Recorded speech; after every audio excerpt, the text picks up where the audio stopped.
Hello everyone. आज हम physics में काइनेमेटिक्स में आगे का पोर्शन जो है वो कवर करेंगे। तो काइनेमेटिक्स में हमने काफ़ी कुछ पढ़ा है। जैसे काइनेमेटिक्स में हमने क्या पढ़ा है, जैसे हमने पढ़ा है, सबसे पहले हमने पढ़ा डिस्टेंस एंड डिस्प्लेसमेंट। जी हाँ, सबसे पहले हमने काइनेमेटिक्स में पढ़ा था, हमारे प्रीवियस वीडियो में ये चीज़ आप देख सकते हो। हमने सबसे पहले पढ़ा डिस्टेंस एंड डिस्प्लेसमेंट, और इन दोनों के बीच का जो अंतर है, जो डिफरेंस है, वो भी हमने उस वीडियो में शेयर किया था। ठीक है, उसके बाद हमने स्पीड एंड वेलोसिटी, जी हाँ, उसके बाद हमने स्पीड एंड वेलोसिटी जो है उसके बारे में भी पढ़ा था। स्पीड में हमने दो चीजें पढ़ी थी, एक average speed and the another one is instantaneous speed. जी हाँ, एक average speed and another one is instantaneous speed. Same चीज अगर वेलोसिटी की बात करें, एक एवरेज वेलोसिटी होती है और दूसरी होती है इंस्टेंटेनियस वेलोसिटी। अब अगर मैं इनके फॉर्मूलों की बात करूं, तो एवरेज स्पीड जो है उसका फॉर्मूला होता है total distance upon total time. जी हाँ, एवरेज स्पीड जो है उसका फॉर्मूला होता है total distance upon total time, जबकि इंस्टेंटेनियस स्पीड जो है उसका फॉर्मूला जो है वो होता है ds upon dt। ds upon dt ये इंस्टेंटेनियस स्पीड है। इंस्टेंटेनियस स्पीड का formula ds upon dt। ds upon dt का मतलब क्या है दोस्तों, कि जो दूरी है, जो डिस्टेंस है, उसका डिफरेंशिएशन कर दो, दूरी का डिफरेंशिएशन कर दो, आपको इंस्टेंटेनियस स्पीड जो है वो मिल जाएगी। तो ये जो है, ये जो बात है, ये क्या है, differentiation of distance with respect to time. Same procedure जो हम वेलोसिटी के लिए अप्लाई करते हैं, लेकिन यहाँ पर जो फॉर्मूला है वो चेंज हो जाता है, total displacement upon total time. और अगर इंस्टेंटेनियस वेलोसिटी की बात करें तो सेम है, ds वेक्टर अपॉन में dt। जी हाँ, ये s वेक्टर जो है ये क्या है, s वेक्टर जो है वो दोस्तों वो है डिस्प्लेसमेंट वेक्टर। s वेक्टर क्या है, डिस्प्लेसमेंट वेक्टर। ठीक है, तो इन बातों का आपको ध्यान रखना है, ये स्पीड और ये वेलोसिटी। तो मैंने आपको कहा था कि जब हम इस चैप्टर को, ये चैप्टर कंप्लीट हो जाएगा तो इसके काफ़ी सारे क्वेश्चन जो है वो करेंगे। तो यहाँ पर हम एक क्विक रिवीजन जो है, एक क्विक रिवीजन करते हैं इस चैप्टर का। काइनेमेटिक्स में जो अपन पढ़ रहे थे रेक्टिलिनियर मोशन, उसका एक क्विक रिवीजन करते हैं। तो सबसे पहली बात आती थी डिस्टेंस एंड डिस्प्लेसमेंट। ठीक है, डिस्टेंस एंड डिस्प्लेसमेंट के बाद जो है वो क्या आता है, स्पीड एंड वेलोसिटी। अब मैं यहाँ पर डिस्टेंस एंड डिस्प्लेसमेंट के बारे में एक सिंपल सी बात बता देता हूँ कि जैसे कोई भी पार्टिकल है वो मोशन करता है। अब वो A से B तक मोशन कर रहा है, A से B तक है। अब A से B तक आने के लिए उसके पास नंबर ऑफ पाथ जो है वो कितने हैं, तो नंबर ऑफ पॉसिबल पाथ जो है वो कितने हैं, इनफाइनाइट। वो किसी भी पाथ के लोग आ सकते हैं, जैसे मान लो हो सकता है वो S से आई, हो सकता है वो S से आई, हो सकता है वो S से आई, हो सकता है वो ऐसे। ठीक है, अब A से B तक ये जिस पाथ से आया, तो length of path, length of path followed by the particle is known as distance. फिर डिस्प्लेसमेंट की बात करें तो डिस्प्लेसमेंट क्या होता है, वो होता है शॉर्टेस्ट पाथ लेंथ। डिस्प्लेसमेंट क्या होता है, तो ये तो हो गई डिस्टेंस, ये तो क्या हो गई डिस्टेंस, लेंथ ऑफ पाथ। लेकिन जो शॉर्टेस्ट पाथ लेंथ होता है, शॉर्टेस्ट पाथ लेंथ होता है, उससे बोलते हैं हम डिस्प्लेसमेंट। क्या बोलते हैं, डिस्प्लेसमेंट। तो ये जो बेसिक बात है इस क्विक रिवीजन में, सबसे पहले डिस्टेंस एंड डिस्प्लेसमेंट उनका पता होना चाहिए। फिर स्पीड एंड वेलोसिटी, स्पीड की बात करें average speed, instantaneous speed, average velocity and instantaneous velocity, ये सारी बातें अपने पास आती हैं। अब हम आगे अगर बढ़े स्पीड एंड वेलोसिटी से आगे बढ़े तो नेक्स्ट जो आता है वो होता है एक्सेलरेशन। नेक्स्ट जो होता है वो होता है एक्सेलरेशन। जी हाँ दोस्तों, अब एक्सेलरेशन क्या होता है? एक्सेलरेशन जो है नॉर्मली आपको बताया था मैंने, ये यहाँ भी सेम चीजें हैं कि आप एवरेज एक्सेलरेशन पढ़ सकते हो, आप इंस्टेंटेनियस एक्सेलरेशन पढ़ सकते हो। एवरेज एक्सेलरेशन का मतलब होता है delta v upon delta t, delta v upon delta t. लेकिन इंस्टेंटेनियस एक्सेलरेशन का मतलब क्या होता है? वो होता है डी वी अपॉन में d t, d v upon में डी टी। जी हाँ, तो एक्सेलरेशन का ये फॉर्मूला जो है वो काफी इंपॉर्टेंट है, a equals to d v upon d t. 100% correct formula है। अब यहाँ से अगर देखें हम क्या लिख सकते हैं? यहाँ से अगर देखें तो देखो, यहाँ से जो पहले वाले टॉपिक है वहां से भी हम दो बातें लिख सकते हैं। हम अगर डिस्प्लेसमेंट लिखना है तो डिस्प्लेसमेंट जो है वो क्या है? वो है इंटीग्रेशन ऑफ डी। डिस्प्लेसमेंट अगर अपन देखें तो वो क्या होगा? डिस्प्लेसमेंट जो है वो होगा वी डी टी। डिस्प्लेसमेंट जो है वो क्या होता है? V d t. ठीक है, ऐसे ही अगर मैं यहाँ पर वेलोसिटी की बात करूँ तो वेलोसिटी जो है वो क्या होगी? A D T, A D T. लेकिन जो एक और इंपॉर्टेंट फॉर्मूला काम में आता है, ये फॉर्मूला काम में आता है, कोई दिक्कत वाली बात नहीं, इस फॉर्मूले को हम यूज ले सकते हैं। लेकिन एक्सेलरेशन का जो एक और इंपॉर्टेंट फॉर्मूला होता है वो कौन सा? तो वो फॉर्मूला जो है वो क्या होता है? हमें एक बात, हमें क्या होता है? देखो, हम ये लिख सकते हैं ए बराबर, एक और जो फॉर्मूला होता है वो क्या होता है? वो होता है ए बराबर वी डी एक्स। सो ऐसे लिख सकते हैं। एक्सेलरेशन जो है उसका जो फॉर्मूला है वो क्या लिख सकते हैं? ध्यान से देखना है, एक सेकेंड अगर रुके, हम इसको समझा ही देते हैं आपको, ध्यान से देखना। इस तरीके से करेंगे एक्सेलरेशन को, फॉर्मूले को ध्यान से देखना कि जो बेसिक बातें हैं वो कितनी इंपॉर्टेंट है। चलो, इस फॉर्मूले को समझने के लिए आपको एक क्वेश्चन दिखाना। मैंने कहा था कि जब क्विक रिवीजन होगा तो आपको क्वेश्चन जो है वो सोल्व करवाए जाएंगे, कुछ टिपिकल लेवल के क्वेश्चन। तो क्वेश्चन को कैसे सोल्व करेंगे वो आप देख सकते हो यहाँ पर, इस फॉर्मूले यहाँ पर ध्यान से आप देख सकते हो क्वेश्चन को। काफी इंपॉर्टेंट क्वेश्चन है क्योंकि हमें एक्सेलरेशन से रिलेटेड जो क्वेश्चन है वो क्या है?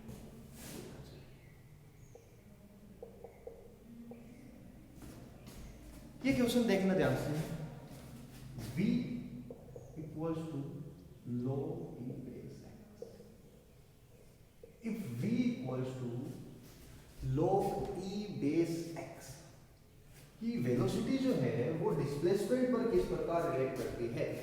वेलोसिटी जो है वो डिस्प्लेसमेंट पर किस प्रकार रिलेट करती है कि v जो है वो किसके इक्वल है? v equals to log e base x। अब हमें क्या करना है? हमें x की वैल्यू कैलकुलेट करनी है। हमें x की वैल्यू कैलकुलेट करनी है जब इस पर नेट फोर्स जो है वो क्या हो? 0। हमें क्या करनी है? x की वैल्यू कैलकुलेट करनी है। We have to calculate x। Calculate x when net force on particle in 0. Net force on particle is 0. अब net force on particle is 0 का मतलब क्या हुआ? देखो, फोर्स जो है उसके बारे में एक बात बताऊं। फोर्स जो है वो क्या होता है? F equals to m a. सबको पता है बात, F equals to m a. अब नेट फोर्स 0 होने का मतलब क्या हुआ? कि एक्सेलरेशन जो है वो 0 हो जाए। एक्सेलरेशन जो है वो क्या हो जाए? 0 हो जाए। लेकिन एक्सेलरेशन जो है वो कैलकुलेट कैसे? एक्सेलरेशन 0 करेंगे तो हम x की वैल्यू कैलकुलेट कर सकते हैं, ठीक है। अब वो कैलकुलेट कैसे होगा? वो कैलकुलेट कैसे होगा? वो कैलकुलेट कैसे होगा? तो देखो, a बराबर आपको अभी भी बताया मैंने, a बराबर होता है dv by dt। a बराबर क्या होता है? dv by dt। अब dv by dt है, इसको हम क्या कर सकते हैं? तो ये फॉर्मूला हम यूज नहीं कर सकते क्योंकि यहाँ पर टाइम नहीं है। ये जो रिलेशन है ये वेलोसिटी और डिस्प्लेसमेंट के बीच है। हम क्या करेंगे, इस फॉर्मूले को, फॉर्मूला सही है, इस फॉर्मूले में क्या कर सकते हैं, हम कर सकते हैं डिस्प्लेसमेंट लेकर जाओ तो हम dx से मल्टीप्लाई कर देते हैं, तो dx by dt into dv, सही है। देखो dv बाई dt था, तो dv बाई dt है, dx से मल्टीप्लाई किया तो dx से डिवाइड कर सकते हैं, समझ रहे हो क्या बात को, dx से मल्टीप्लाई किया, dx से डिवाइड किया। अब जो एक्सेलरेशन का फॉर्मूला था वो हो गया v dv बाई dx, क्या हो गया, a बराबर v dv बाई dx। अब इस क्वेश्चन को अगर सोल्व करना है तो आपको इस फॉर्मूले को यूज करना पड़ेगा, इस फॉर्मूले को यूज करना पड़ेगा, a equals to v dv by dx। अब इस फॉर्मूले को यूज करते हैं तो किस तरीके से सोल्व होगा, देखिए v की जगह, सॉरी a की जगह 0 पुट कर रहे हैं, a इक्वल्स टू 0, अपने पास आ गया v dv by dx equals to 0, v dv by dx equals to 0। अब v dv by dx equals to 0 तो v की वैल्यू क्या है, log x, तो ये हो गया log e base x, log e base x, और dv बाई dx, तो dv बाई dx जो है वो क्या होगा, तो उसका x के रेस्पेक्ट में डिफरेंशिएशन कर दो, इसका x के रेस्पेक्ट में डिफरेंशिएशन करेंगे तो क्या है, क्या है, तो log x का डिफरेंशिएशन क्या होता है 1 अपॉन x और इक्वल्स टू क्या होता है 0, ठीक, तो log e base x 1 upon x equals to 0, ये हो गया। अब यहाँ से अगर देखें तो भाई x की वैल्यू कैलकुलेट करनी है, calculate x when net force on particle is 0। अब अगर देखें यहाँ से x वैल्यू, तो ये तो यहाँ पे चला जाएगा, बचा अपने पास log e base x equals to 0। अब आपको बताया है कि भाई x की वैल्यू क्या होती है, तो log की खास बात होती है कि log जो 1 होता है उसकी वैल्यू क्या होती है 0। यहाँ से अगर देखिए तो x इक्वल्स टू क्या हो गया, x इक्वल्स टू क्या हो गया 1, ये इसका आंसर हो गया। तो हमें क्वेश्चन बिल्कुल आसान था, क्वेश्चन बिल्कुल आसान था, लेकिन बेसिक जो है वो आपका अगर स्ट्रॉन्ग है तो आप इस क्वेश्चन को कर सकते हो, क्योंकि दिमाग में ये फॉर्मूला आता है a equals to dv by dt। अब कई सोचेंगे यार एक्सेलरेशन 0 करना है, बड़ी आसानी से कर देंगे, एक्सेलरेशन 0 करना है तो कई करेंगे इसका t के रेस्पेक्ट में डिफरेंशिएशन, t के रेस्पेक्ट में डिफरेंशिएशन नहीं कर सकते क्योंकि ये टाइम का फंक्शन नहीं है, वेलोसिटी टाइम का फंक्शन नहीं है, वेलोसिटी फंक्शन जो किसका है, डिस्प्लेसमेंट का, वेलोसिटी फंक्शन किसका है, डिस्प्लेसमेंट का। तो इस क्वेश्चन को सोल्व करने का तरीका आपको मैंने बता दिया कि आपको ये जो बात है ये याद रखनी पड़ेगी, क्योंकि आपको डिस्प्लेसमेंट के टर्म में फॉर्मूला लाना है, आपने dx से मल्टीप्लाई dx से डिवाइड, तो ये भी आपको याद रखना है कि एक्सेलरेशन जो है वो क्या होता है v dv by dx, v dv by dx, समझ गए होंगे आप ये। तो ये क्वेश्चन जो है इसको आप नोट कर सकते हो, ठीक है, तो नोट कर सकते हो आप, इसका स्क्रीनशॉट ले सकते हो, तो स्क्रीनशॉट ले ले जल्दी से, फिर अपन नेक्स्ट क्वेश्चन जो है उसकी तरफ बढ़ते हैं, ठीक है। अब नेक्स्ट क्वेश्चन क्या है वो देखते हैं।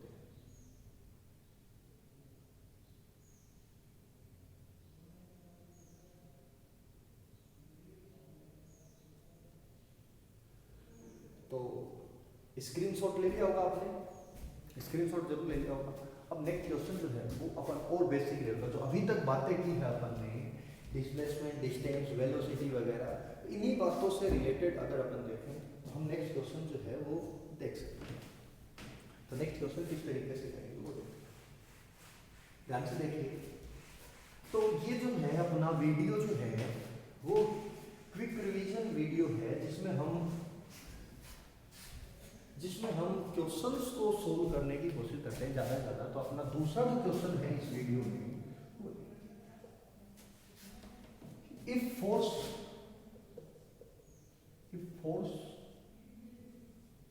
On a body of mass 1 kg, if force on a body of mass 1 kg is F equals to 3t square minus 2t plus, सही, force on a body of mass 1 kg is F equals to 3t square minus 2t plus 1, ठीक, Newton लिख सकते हैं। Calculate displacement from t equals to 0 to t equals to 2 second. Calculate displacement from t equals to 0 to t equals to 2 second if initially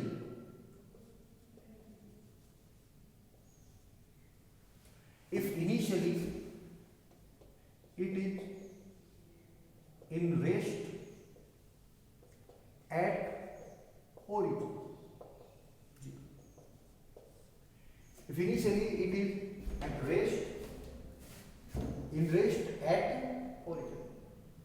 question जो है वो ये कर, हमें डिस्प्लेसमेंट कैलकुलेट करना है कितने सेकंड में, 0 से 2 सेकंड के बीच का, पर इनिशियली जो है वो किसमें है, रेस्ट में। सबसे पहला काम क्या है, देखो बेसिक जो है वो हमें यहाँ से फोर्स से, तो फोर्स से सबसे पहला काम है एक्सेलरेशन। ए इक्वल्स टू हो गया F अपॉन m, सॉल्यूशन देख ले भूल गया। A equals to F upon m, F upon m करें तो m तो 1 kg है, 1 kg 1 से डिवाइड कर दो तो यही आ जाएगा 3t square minus 2t plus 1। अब ये जो है मीटर पर सेकंड स्क्वायर हो गया और कोई दिक्कत नहीं, ठीक। अब एक्सेलरेशन आ गया, अब हमें क्या करना पड़ेगा, पहले वेलोसिटी कैलकुलेट करनी पड़ेगी। तो वेलोसिटी जो है तो after the A equals to dv/dt, dv/dt जो है वो यही हो गया 3t square minus 2t plus 1। अरे कोई दिक्कत नहीं है ना, तो ये dv हो गया 3t square minus 2t plus 1। अब यहां से अगर देखिए v कैलकुलेट करना है तो v जो है वो क्या होगा, dv का इंटीग्रेशन कहां से कहां, इनिशियली तो रेस्ट है तो वेलोसिटी 0, अरे इनिशियली रेस्ट है तो वेलोसिटी 0, और अगर यहाँ पे देखें तो हम मान लेते हैं वेलोसिटी v है, जिस टाइम पे है तो वेलोसिटी v। अब ये हो गया यहाँ से 3t square minus 2t plus 1, अब 0 से t dt, तो t टाइम पर वेलोसिटी क्या है, v है, t टाइम पर वेलोसिटी क्या है, v। अब ये आ गया, अब भाई इंटीग्रेशन कर तो v आ जाएगा अपने पास। v क्या हुआ भाई, अरे क्या हुआ v, इसका इंटीग्रेशन t की क्यूब बाई 3, 3 से 3 कैंसिल, t की क्यूब बचा, सही है, t की क्यूब बाई 3, 3 से 3 कैंसिल, t की क्यूब बचा माइनस 2t स्क्वायर बाई 2, तो t स्क्वायर बाई 2, 2 से 2 कैंसिल, t स्क्वायर बचा और प्लस t, लिमिट 0 से t पुट किया तो यही चीज आ जाएगी, ये चीज आ जाएगी ना। तो वेलोसिटी मिल गई अपने को, वेलोसिटी को लिख सकते हैं हम dx/dt या ds/dt, कुछ भी मान लो, हमें तो डिस्प्लेसमेंट कैलकुलेट करना है, dx/dt लिख दो। अब ये जो है ये t की cube minus t square plus t, अब इंटीग्रेशन करें तो वही चीज फिर से, तो dx इधर t की cube minus t square plus t साथ में dt, अब इंटीग्रेशन कर दो, इंटीग्रेशन करें तो वही डिस्प्लेसमेंट कैलकुलेट करना है, t बराबर 0 से t बराबर 2, t बराबर 0 से t बराबर 2, और यहां पर अगर देखें तो t बराबर 0 पर ये ओरिजिन पर था, ओरिजिन का मतलब 0, t बराबर 0 पर ये कहां था, ओरिजिन पर था, ओरिजिन का मतलब 0, t बराबर 2 पर क्या है, s डिस्प्लेसमेंट है, तो ये s हो गया। अब यहां से देखें dx का x हो गया 0 से s, t की पावर 4 अपॉन 4 माइनस t की क्यूब अपॉन में 3, सही है, और प्लस में t स्क्वायर बाई 2, सही, t की क्यूब का t की पावर 4/4 माइनस t की cube by 3 plus t square by 2, limit 0 से 2। अब ये जो s है ये क्या है, 2 की पावर 4/4, 2 की पावर 3/3, 2 का स्क्वायर बाई 2। अब इसको सिंपलीफाई करो, आपके पास डिस्प्लेसमेंट आ जाए, तो ये कितना हो गया 16/4 यानी 4, ये कितना है 4/2 यानी कि 2, ये कितना आ गया माइनस में 8/, अब एलसीएम ले लो 3, ये तो 6 हो गया, 18 माइनस 8 यानी कि 10/3 मीटर, क्या गया 10/3 metre, 10/3। Pure basic related question था, प्योर बेसिक रिलेटेड क्वेश्चन है। If force on a body of mass 1 kg is F equals to 3t square minus 2t plus 1 Newton, then calculate displacement from t equals to 0 to t equals to 2 second if initially it is in rest at origin। तो हमने क्या किया, acceleration देखा, difference integration किया, velocity मिल गई, फिर integration किया, displacement मिल गया, और जो लिमिट है वो हमने यहाँ पर पुट कर दी। दिखने में आसान क्वेश्चन लग रहा है, लेकिन आपको इसकी प्रैक्टिस करनी पड़ेगी, तब आप इसको सीखोगे।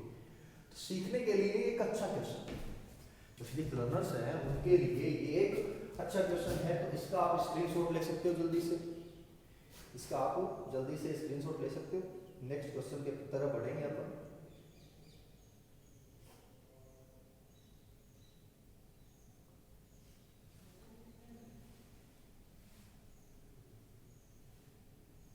जल्दी से स्क्रीनशॉट ले ले इसका, नेक्स्ट क्वेश्चन की तरफ बढ़ते हैं। ठीक है, तो मिटा देता हूँ ये। तो आज के 2 क्वेश्चन अपने हो चुके हैं, नेक्स्ट क्वेश्चन की तरफ अपन बढ़ते हैं। तो उससे पहले थोड़ा सा बेसिक रिवीजन करते हैं। हम एक्सेलरेशन तक हमने देखा, थोड़ा सा बेसिक रिवीजन करते हैं। देखिए नेक्स्ट जो है वो है displacement in nth second. Displacement in nth second, displacement in nth second. तो ये अगर अपन देखें तो डिस्प्लेसमेंट इन nth सेकेंड को अगर हम देखें, ठीक है, कैसे कैलकुलेट करेंगे डिस्प्लेसमेंट इन nth सेकेंड को, देखना ध्यान से कि भाई कोई मोशन स्टार्ट बताया भी था मैंने लास्ट क्लास में, लेकिन फिर भी एक क्विक रिवीजन है तो थोड़ा सा इसके बारे में समझते हैं। कोई भी मोशन स्टार्ट हुआ तो किसी पर्टिकुलर सेकंड में, यानी कि ये जो है एस एन का मतलब है डिस्प्लेसमेंट इन एन सेकेंड, लेकिन एस एन अगर लगा दिया तो ये हो गया डिस्प्लेसमेंट इन nth सेकेंड। और डिस्प्लेसमेंट इन nth सेकेंड जो है वो क्या होता है, वो होता है s n minus s n minus one. ये 100% करेक्ट है, ऑलवेज करेक्ट है।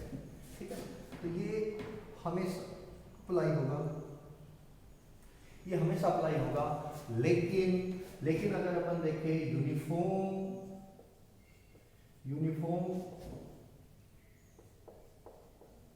एक्सेलरेशन, यूनिफॉर्म एक्सेलरेशन हो तो एस एन जो है वो क्या होगा, एस एन जो है उसका फॉर्मूला क्या होगा, वो होगा भाई u n plus half a n square, u n plus half a n square. और अगर यहाँ पर देखें तो एस एन जो है उसका फॉर्मूला क्या होगा, वो होगा यू प्लस ए बाई 2 साथ में 2n माइनस। ये दोनों फॉर्मूले भी आपको याद रखने पड़ेंगे। ठीक है, तो देखो बिल्कुल ये बताया हुआ है। तो ये जो है ये ऑलवेज हमेशा होता है, ये तभी होता है जब एक्सेलरेशन क्या हो, यूनिफॉर्म हो। और एक्सेलरेशन यूनिफॉर्म होने की कंडीशन क्या थी, एक्सेलरेशन यूनिफॉर्म होने की कंडीशन थी कि वेलोसिटी या फिर वेलोसिटी टाइम कर्व जो है वो स्ट्रेट लाइन हो। वेलोसिटी टाइम कर्व जो है वो क्या हो, स्ट्रेट लाइन हो, या फिर डिस्प्लेसमेंट टाइम कर्व जो है वो क्या हो, पैराबोलिक। डिस्प्लेसमेंट टाइम कर्व जो है वो क्या हो, पैराबोलिक। दोनों बातें आपको बताई थी, क्योंकि यूनिफॉर्म एक्सेलरेटेड मोशन में इक्वेशन होती है v बराबर u plus A T, s बराबर u t plus half A T square, और third one v square equals to u square plus 2as। ये थी इक्वेशन ऑफ मोशन होती है। ठीक है, और इन्हीं से हमने बताया velocity time curve straight line तो y equals to mx plus c, displacement time curve parabolic, देखो इधर पावर 1 इधर पावर 2। और तीसरा भी अपन लिख सकते हैं वेलोसिटी डिस्प्लेसमेंट कर्व जो है वो क्या होगा, पैराबोलिक होगा। ये वेलोसिटी ये डिस्प्लेसमेंट, एक तरफ पावर 2 एक तरफ पावर 1, तो कर्व की नॉलेज भी आपको जरूरी है। तो ये बात हो गई अपने डिस्प्लेसमेंट इन nth सेकंड। और जो अपना क्वेश्चन जो है वो भी इसी का है, अपना जो क्वेश्चन है वो भी डिस्प्लेसमेंट इन nth सेकंड पर बेस्ड है, जिसको अपन कैसे करेंगे। ठीक है, तो देखिए नेक्स्ट क्वेश्चन जो है वो क्या है।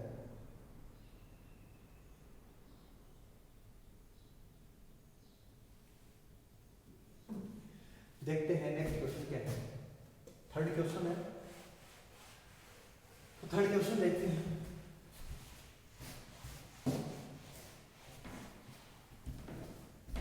थर्ड क्वेश्चन जो है वो क्या है, तो ध्यान से देखना question. If a body start from rest, if a body start from rest uniformly accelerated यानी accelerated uniformly, calculate ratio of displacement, calculate ratio of displacement in fourth and fifth second of motion.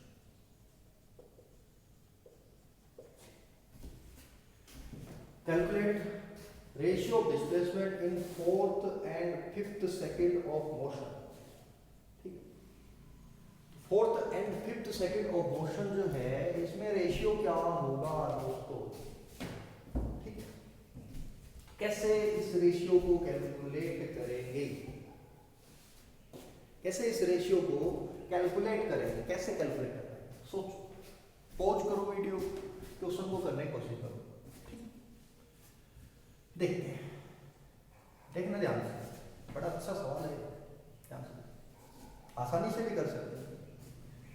Fourth second का जो displacement है वो क्या होगा? वो होगा S4 minus S3, S4 minus S3। Fifth second का जो डिस्प्लेसमेंट है वो क्या होगा? S5 minus S4। समझ में आ रही है बात?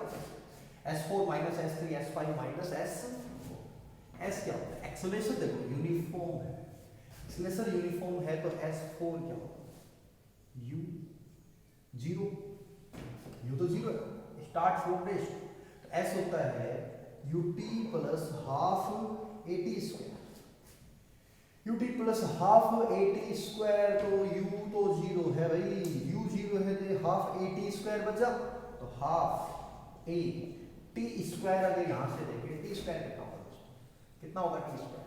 T स्क्वायर कितना होगा? 4 का स्क्वायर माइनस हाफ A 3 का स्क्वायर, हाफ A 5 का स्क्वायर, हाफ A 4 का स्क्वायर। ये हाफ A तो चला जाएगा ना, जाएगा 16 माइनस 9 अपॉन में 25 माइनस 16, कितना बचा?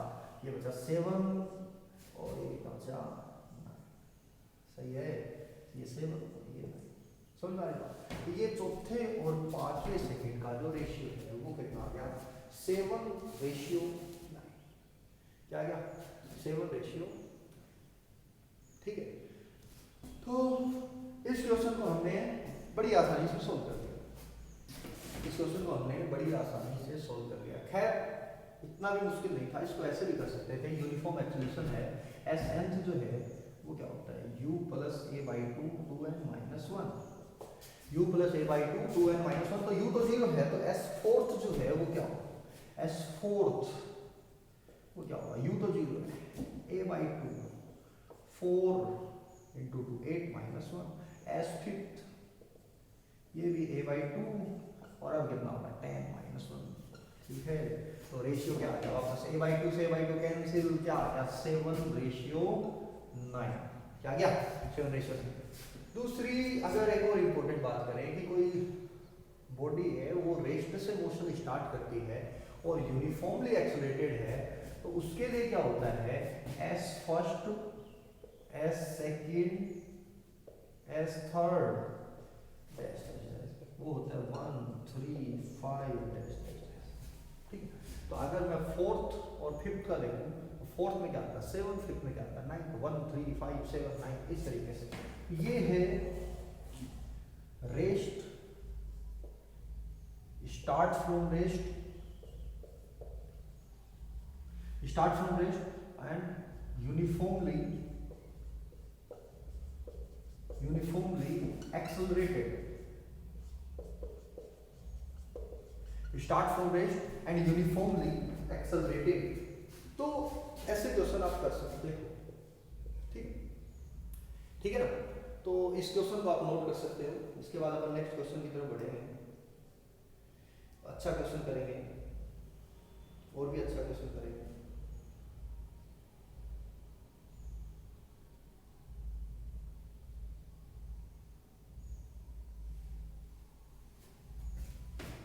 ठीक है, तो स्क्रीनशॉट ले लिया होगा आपने। अब आगे बढ़े। नेक्स्ट क्वेश्चन की तरफ। नेक्स्ट क्वेश्चन क्या है? Fourth question. फोर्थ क्वेश्चन जो है वो क्या है? Question number 4। ध्यान से देखिए भाई, क्वेश्चन नंबर 4 जो है इसे ध्यान से देखिए। ए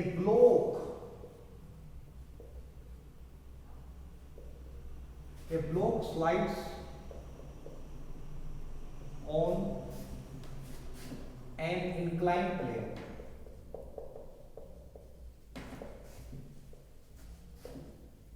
without inclined plane of inclined, ऐसे लिख लेते हैं, inclined frictionless plane. A block slides on an inclined frictionless plane. अब हमें क्या कैलकुलेट करना है? Find the ratio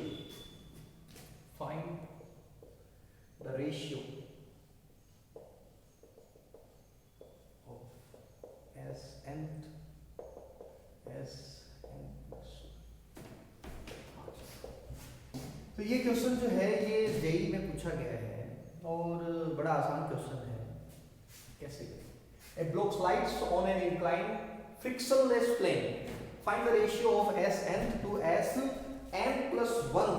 ठीक है, तो ये रेशियो आपको क्या? Sn का मतलब n सेकंड का डिस्प्लेसमेंट और Sn plus 1 का मतलब क्या है दोस्तों? n plus 1 सेकंड का डिस्प्लेसमेंट। कैसे कैलकुलेट होगा देखते हैं बड़ी आसानी से, इसको समझते हैं। ये कोई इंक्लाइंड प्लेन है, ये कोई ब्लॉक है, ये है थीटा इंक्लिनेशन, एम मास का ब्लॉक। इधर अगर देखिए कितना फोर्स लगेगा? एम जी साइन थीटा। सबको पता है बात, सबको पता है बात। ये होता है एम जी, इसका ये component M G cos theta, ये कंपोनेंट एम जी साइन थीटा। ठीक है, तो ये थीटा है तो ये थीटा है। जो थीटा के अलोंग होता है वो कोस कंपोनेंट, जो दूर होता है वो साइन कंपोनेंट। अब दूर से अगर देखें तो ये इस पर फोर्स लग रहा है, ब्लॉक को ये फोर्स नीचे लाएगा, कोई फ्रिक्शन नहीं है, इधर कोई फोर्स नहीं है, तो एक्सेलरेशन अगर देखें वो क्या है? जी साइन थीटा। एक्सेलरेशन क्या है? जी साइन थीटा। ये क्या है? Uniform acceleration. अरे ये क्या है दोस्तों? Uniform acceleration. और यूनिफॉर्म एक्सेलरेशन है तो एस nth जो है वो क्या होता है? u प्लस a बाई 2 साथ में 2n minus 1। u plus a by 2 साथ में 2n माइनस 1। अब ये रेस्ट में है, इनिशियली किसमें है? रेस्ट में। ठीक है, स्लाइड करना स्टार्ट करता तो इनिशियल में कोई वेलोसिटी है नहीं, अब रेस्ट में है तो एस nth अगर देखें तो वो क्या हो गया? जी भी पुट करने की जरूरत नहीं, जी साइन थीटा, क्योंकि ये केवल इतना बताने के लिए कि एक्सेलरेशन कांस्टेंट है। ठीक है, अब जो है a बाई 2 तो वैसे ही रेशियो में कैलकुलेट कैंसिल होना है, तो ये 2n माइनस 1 अपॉन में फिर a by 2 2n plus 1 minus 1। समझ में आ रही बात? ये अब रेशियो क्या होगा? a बाई 2 से a बाई 2 उड़ गया, अब बचा ये 2n या अपॉन में Sn प्लस 1। अब क्या होगा? 2n माइनस 1, ये 2n प्लस 2 माइनस 1 तो क्या हो गया? 2n plus 1। ये इसका आंसर आ गया। तो ये ऐसा क्वेश्चन जो है ये पूछा गया है, इस क्वेश्चन को आप नोट कर सकते हो। नेक्स्ट क्वेश्चन की तरफ बढ़ेंगे अपन, इस क्वेश्चन को आप नोट कर सकते हो ताकि नेक्स्ट क्वेश्चन की तरफ बढ़े।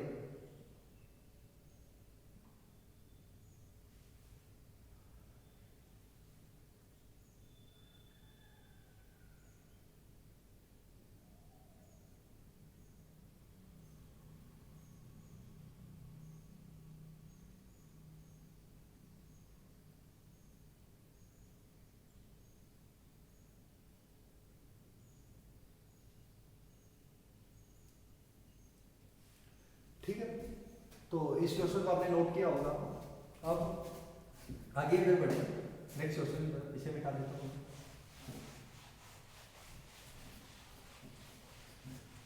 आई होप कि आज क्वेश्चन जो अपन कर रहे हैं वो आपको समझ में आ रहे हो।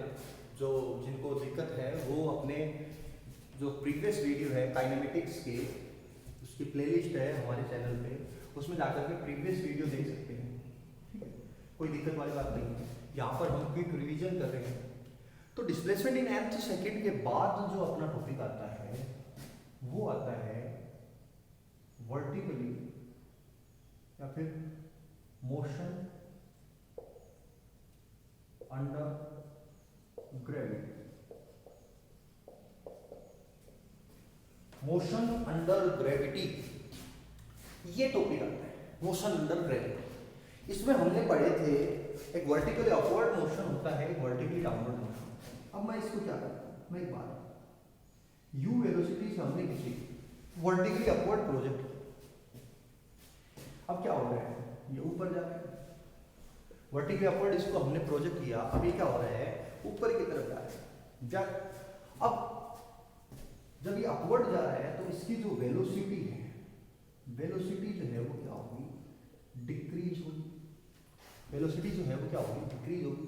एक कंडीशन ऐसा आएगा, एक पॉइंट ऐसा है जहां पर इसकी वेलोसिटी क्या हो जाएगी, 0। ये कौन सा है, मैक्सिमम हाइट पॉइंट। ये क्या है, maximum height point. Maximum height point पर जाकर के इसकी वेलोसिटी जो है वो क्या हो जाती है, 0 हो जाती है, ठीक है। अब इसी से रिलेटेड अगर अपन देखें तो इस बात को अगर अपन समझना है तो इससे रिलेटेड अगर अपन देखें कि इसको कैसे सोल्व करते हैं, तो इसमें आपको एक्सेलरेशन की जरूरत पड़ती है। एक्सेलरेशन जो है वो क्या है, माइनस। एक्सेलरेशन माइनस जी क्यों है, क्योंकि ये अपवर्ड डायरेक्शन जा रहा है। तो एक्सेलरेशन क्या हो गया इसका, नेगेटिव, क्योंकि एक्सेलरेशन वेलोसिटी को क्या कर रहा है, घटा रहा है, डिक्रीज कर रहा है। तो एक्सेलरेशन जो है वो हो गया a = -g। वेलोसिटी घट रही थी, मैक्सिमम हाइट पर वेलोसिटी क्या हो गई, 0 हो गई। हमें मैक्सिमम हाइट का फॉर्मूला मिलता है जब हम इक्वेशन ऑफ मोशन को अप्लाई करते हैं। मैक्सिमम हाइट का फॉर्मूला आता है u²/2g। मैक्सिमम हाइट का फॉर्मूला आता है u²/2g। इसके अलावा एसेंट टाइम अपने को मिलता है u/g। हमें टाइम ऑफ फ्लाइट जो है वो मिलता है 2u/g। इसके अलावा भी हमने इसमें देखते हैं डिस्प्लेसमेंट इन nth सेकंड। और डिस्प्लेसमेंट इन nth सेकंड जो है उसके लिए अपने पास कंडीशंस होती है। पहली condition n less than equal to r। r क्या है, r = t। n less than equal to r। तो इस कंडीशन में अगर देखें तो s nth जो है अपवर्ड मोशन का वो इक्वल टू होगा s nth, या फिर s को ऐसे लिख सकते हैं nth सेकंड अपवर्ड मोशन का जो है वो इक्वल होगा इसके n - r, सॉरी जो r बटा है यहाँ पे r - n + 1 डाउनवर्ड। ऐसे ही अगर n r से बड़ा हो, r वही है ta कैलकुलेट कर सकते हैं u/g। यहाँ से अगर देखें तो nth जो है अपवर्ड वो होगा n - r। इस तरीके से हम जो डिस्प्लेसमेंट इन nth सेकंड जो है वो हम कैलकुलेट कर सकते हैं, ठीक है। तो आज की वीडियो में जो अपना क्विक रिवीजन है वो इतना ही है, बाकी हम नेक्स्ट वीडियो में देखेंगे, ठीक है। धन्यवाद।